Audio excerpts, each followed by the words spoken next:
Pour débuter l'analyse des tracés d'arythmie ventriculaire, voici ici un premier tracé avec un patient présentant de nombreuses extrasystoles ventriculaires. La mise en évidence d'extrasystoles ventriculaires est relativement fréquente sur un électrocardiogramme de surface, sur un Holter des 24 heures ou sur un tracé de Holter implantable.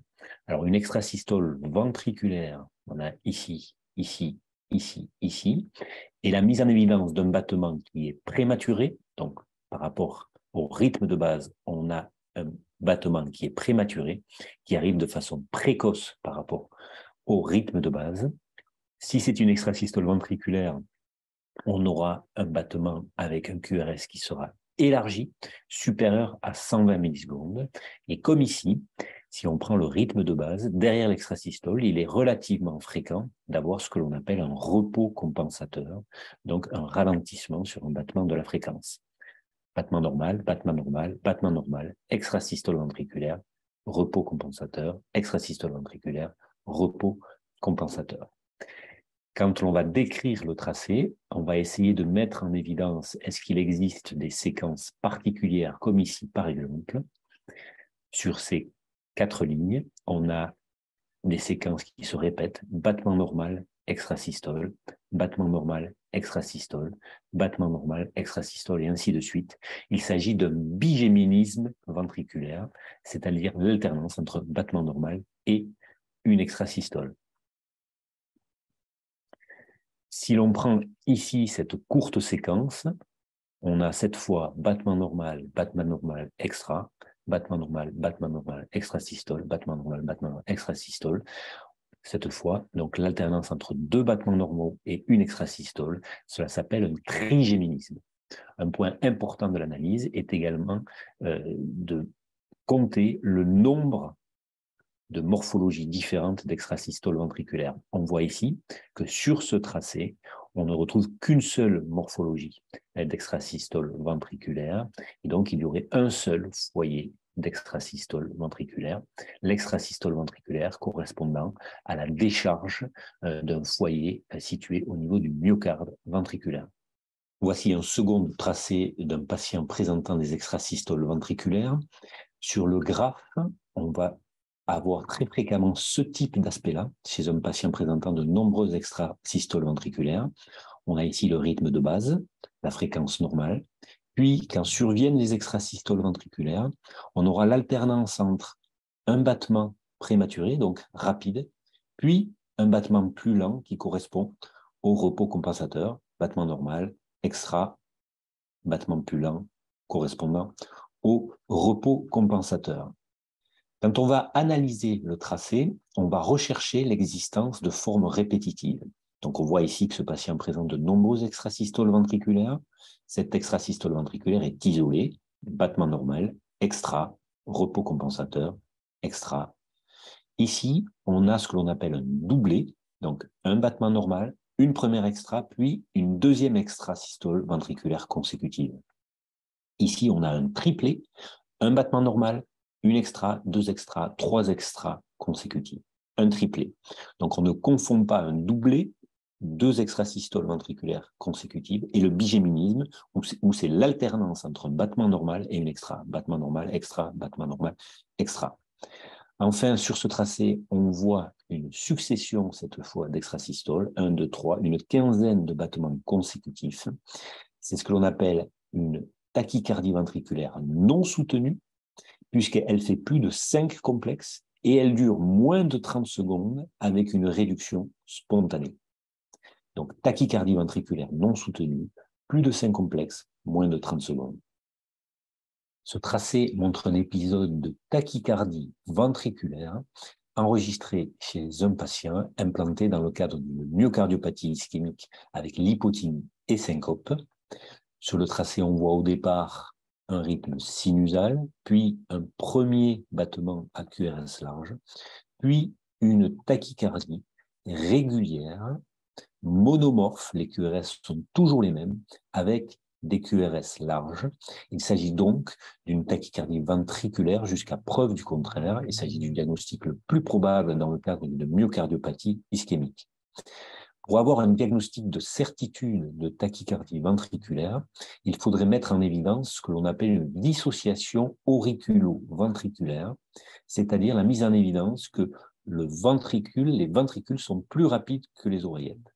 Pour cela, il faudrait pouvoir mettre en évidence l'activité atriale, ce qui est très difficile sur un tracé de Holter implantable, puisque l'on a une seule piste, une seule dérivation. C'est un peu plus facile sur un électrocardiogramme de 12 dérivations, où sur une dérivation particulière, on peut bien voir l'activité atriale qui est dissociée et qui est plus lente que le rythme ventriculaire, ce qui signe le diagnostic de tachycardie ventriculaire.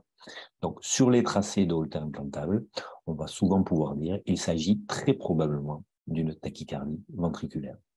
Voilà ici un second tracé de tachycardie ventriculaire enregistré chez un patient implanté dans le cadre d'une myocardiopathie ischémique, donc un patient qui avait une séquelle d'infarctus du myocarde et qui présentait des syncopes et qui va présenter une récidive syncopale.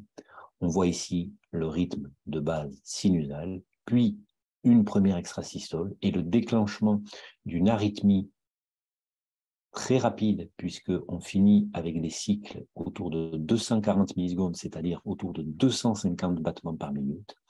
On voit une tachycardie à QRS large. Les QRS sont plus polymorphes que sur le tracé précédent, sont très rapides. Donc là aussi, il s'agit d'une tachycardie ventriculaire jusqu'à preuve du contraire.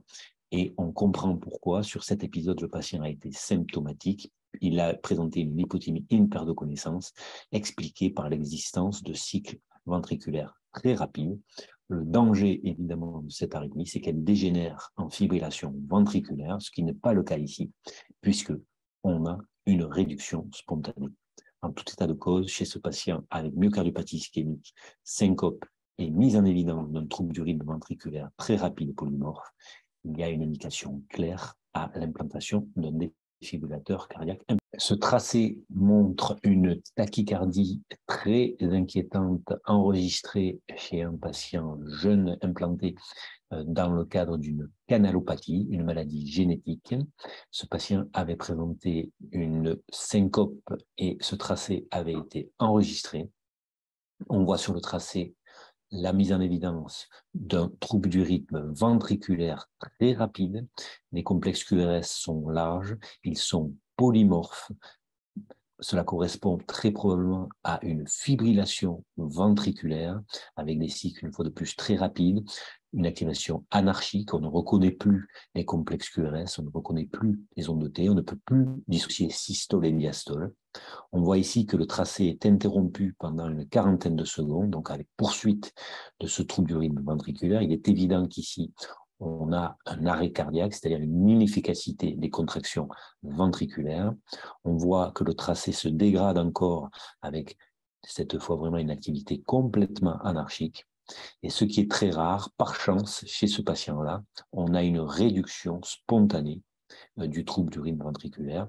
Dans l'immense majorité des cas, cette arythmie ne s'interrompt pas elle-même. Il faut un choc électrique pour remettre une activation normale. Par chance, chez ce patient-là, on a une réduction spontanée, ce qui va permettre d'éviter la survenue de la mort subite. Il s'agit donc d'un épisode de syncope. Le patient a perdu connaissance et a repris spontanément connaissance. Ce n'est pas une mort subite.